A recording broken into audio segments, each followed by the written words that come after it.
I don't know about you guys, she's all over my For You page. She was 14 years old, okay? She kills her mom at home. She texts her friend to come over and then asks her, have you ever seen a dead body? 14 years old. 40-year-old Ashley Smiley. She was a very loved teacher at Northwest Rankin High School in Flowood, Mississippi. Ashley was previously married. She had her daughter, Carley Gregg. She got divorced when Carley was around 4 to 5 years old and eventually remarried a man named Heath Smiley. Ashley lived in a 3-bedroom house with her daughter, Carley Gregg, who was 14 years old again at the time of the crime. Her husband, Heath Smiley, who was now Carley's stepdad, and they had 2 dogs in the house as well. She always had a passion for education and she absolutely excelled at being a teacher, but apart from that, she was also a loving friend, a kind person, and someone who really cared about the people that she loved. Carley, her daughter, was a student at the high school that Ashley taught at, and she has been described as a sweet girl. Her relationship with her mom was okay. Their personalities kind of clashed as Carley was growing up. The older that she got, the more independent that she wanted to be, and she would bicker with her mom about certain things they did not agree on. She began sneaking out, started rebelling a little bit, staying out past curfew, etc. Carley did begin to see a therapist for anxiety and depression that she was struggling with. But other than that, Ashley and Heath kind of thought that Carley's behavior was pretty much just normal teenage behavior. The day of the crime was a Tuesday, March 19th, 2024. Ashley went to work at the high school. Carley attended her classes at the high school, and shortly after 4 p.m. they arrived back at their house together. Ashley had been made aware, or had reason to suspect from information that she got from another student, that Carley had began smoking and or had been using vapes. As her mom, who was probably worried about her teenage daughter, when they got home, Ashley headed to Carley's room to find evidence to prove her suspicions. She was looking for vapes or any sign that Carley had been smoking.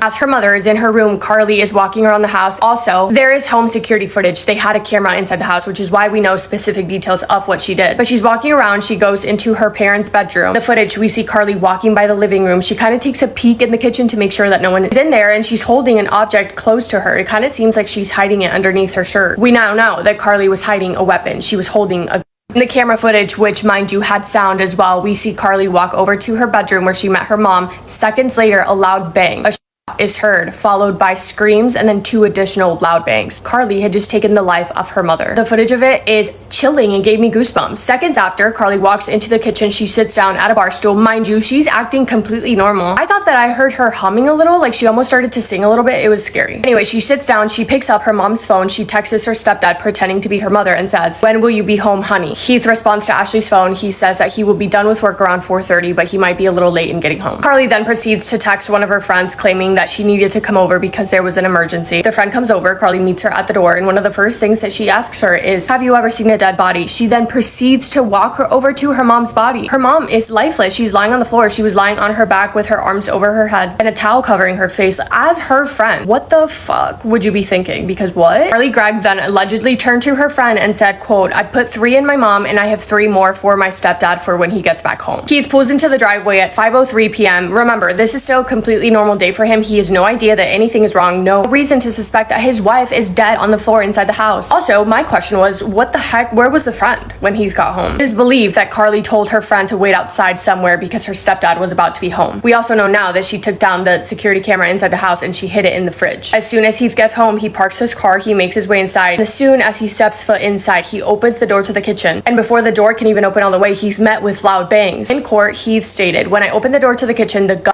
went off in my face before the door was 3 or 4 inches wide open. The gun flashed in my face. It went off 2 more times, but my hand was on the gun after that first shot, and I twisted it from Carley." Carley had just tried to attack her stepdad the same way that she attacked her mother, but luckily she was unsuccessful. Everything happened so fast. Carley ran out of the house. She jumped over a fence through the backyard and fled the scene as Heath was calling 911. The call is heartbreaking. Heath is yelling. He's saying, "I don't know what happened. My wife is dead. My daughter tried to shoot me." And in the 911 call, the operator says, "Your daughter tried to shoot you. How old is she?" Heath says 14, and the operator goes, 14. Officers are dispatched. They arrive at the house to find Heath hysterical, of course. He had been grazed by a bullet on the side of his neck. He's able to give officers a description of what Carley was wearing, and they're trying to figure out if Carley still has the weapon on her or not. Immediately, there is a search out for Carley along with a helicopter flying overhead trying to find her, and they are able to. Less than 30 minutes after that 911 call was made, Carley Gregg was arrested and taken into custody. Carley Gregg was charged as an adult. She was charged with murder, attempted murder, and tampering with evidence. The tampering and evidence part is from when she took the camera down and hid it in the fridge. She would plead not guilty and she would remain in custody awaiting trial. Now, before the trial happened, around 5 months after the murders, Carley was offered a plea deal of 40 years in prison. However, she turned this down because her and her defense team were going to go to trial and they were going to try their best to get out of this by pursuing an insanity defense. They were going to fight back and say that Carley was insane at the time of the crime, that she didn't know what she was doing, therefore she should not be given the harshest punishment.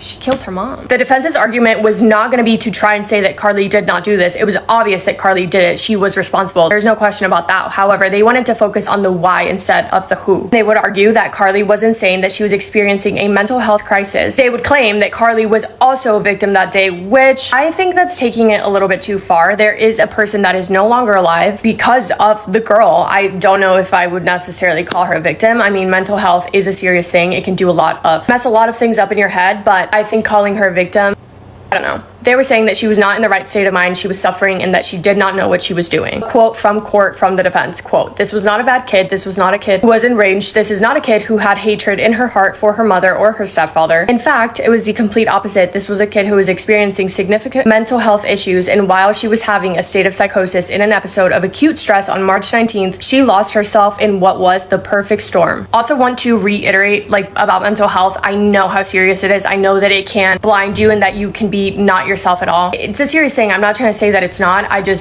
Let me just keep going. The prosecution on the other side, they were not buying it. In court, prosecutor Michael Smith stated, quote, "Ladies and gentlemen, there's no doubt that Carley Madison Gregg is the one who killed her mom, Ashley Smiley. There is no doubt that she attempted to kill Heath Smiley when she aimed the gun right at his head and shot and hit him. There's no doubt that she's the one who hit the camera, thus tampering with evidence. We would ask that you go back there and you find her guilty of all three because she was not insane at the time that this happened. She knew exactly what she was doing and she knew the difference between right and wrong." The prosecutor's argument was simple. They said, look, Carley was not the teenage daughter her parents thought that she was. She had been sneaking around behind their backs, disobeying their rules, talking to her boyfriend or ex-boyfriend, whoever that she was not supposed to be talking to, vaping, and basically doing whatever she wanted to do. And when her mom started to figure out that Carley was disobeying and not following any rules and finding out what she had really been up to, Carley got really scared or angry or both that her mom would find out the truth, and to avoid that, she ended her life brutally. Dr. Andrew Clark, he is a psychiatrist. He testified in court and he spoke about a few different things. He brought up that when Carley was around 4 years old, she had a little sister that passed away when she was around 18 months old. He said that that really affected Carley as well as her parents' divorce. He mentioned that that also had a lasting effect on Carley. Dr. Clark said that despite that, she was a decent girl, a decent student with a history of academic excellence. He testified that as Carley got older, she started showing signs of depression and anxiety and issues with food, as well as having trouble sleeping. And he mentioned that shortly before the murders, Carley was put on a new medication that made her mood swings worse. He also brought up the fact that Carley had claimed to have started to disassociate, hallucinate, and hear voices. A journal of Carley's was also brought up in court, which showed journal entries and a sketchbook of hers with dark themes. One of the things that Carley wrote about in there was a list of 5 things that she believed in. Those include, quote, "There is no God, it's okay to be evil, and you don't need family." On the second day of the trial, Heath, the stepdad, spoke some more. He described how he saw Carley that day. He says, he remembered Carley being a sweet girl, but that day it looked as if, quote, "she had seen a demon or something," end quote. He says, "I have never seen anybody like that, not even in movies. She was not herself, and I do not believe that she even recognized me." After the murders, there was a no contact order between Carley and her stepdad, but then that was lifted, I think because the stepdad asked for it to be removed. When he testified as well, you should look at the videos if you haven't, I couldn't tell what he was feeling. He doesn't look angry. He says that Carley was scared and that she was not herself, and it's common, obviously, that victims of attempted murder would be mad or angry or confused, but on the stand, her stepdad was compassionate and understanding almost. I felt that he was expressing sympathy above anything else. As trial progressed, around the 4th day, the prosecution brought mental health counselors that had previously spoken to Carley to give a different understanding of her mental state. They brought up Dr. Jason Pickett, a forensic psychiatrist. His task was to perform a mental evaluation of Carley by using a legal standard test of insanity. He did say that she expressed concerning behaviors, but at the end he stated, quote, "My opinion is that Carley does not meet Mississippi standard for insanity at the time of the offense, and that she knew the nature, quality, and wrongfulness of her actions during that day," end quote. Licensed professional counselor Rebecca Kirk testified. She had met with Carley 9 times before the crime, and she said in previous conversations with Carley, she did mention having intrusive and disruptive thoughts, but in her conversations with her, she had denied hallucinations, delusions, and or hearing voices. Rebecca on the stand was asked, "Rebecca, as a therapist, how many people do you see that have complaints of depression and anxiety?" Rebecca answers and she says almost every single one of them. The follow-up question is how many of them have gone on to kill their mom, which to Rebecca responds and she says, before this, none. Because it's not a normal thing. Yeah, anxiety and depression, a lot of people have that. But killing their mom, that it's not in the same group of like, oh, this is normal, people just do this, like they can't control what they were doing, so they just kill people. No. When the trial ended, the jury deliberated only for a little bit over an hour, and they found Carley Gregg guilty on all charges. She was sentenced to life without the possibility of parole. I don't know what to think. Do I think she was insane? I don't know, I guess. Like, I would have to talk to Carley myself. Do I think that what she did was wrong and she should be held responsible for it? Absolutely, 100%. I feel like that shouldn't be a question. If you end someone's life, there are consequences for that. You can't just go around doing that. Really sad, really tragic. Also crazy that she was so young. It always is even more shocking when someone's so young, and especially when it's a family member. That's a whole nother thing. Let me know what you guys think. Thank you for spending time with me today. I love you so, so much. Go do something to make you happy, make somebody happy. Massive kiss on the forehead to every single one of you.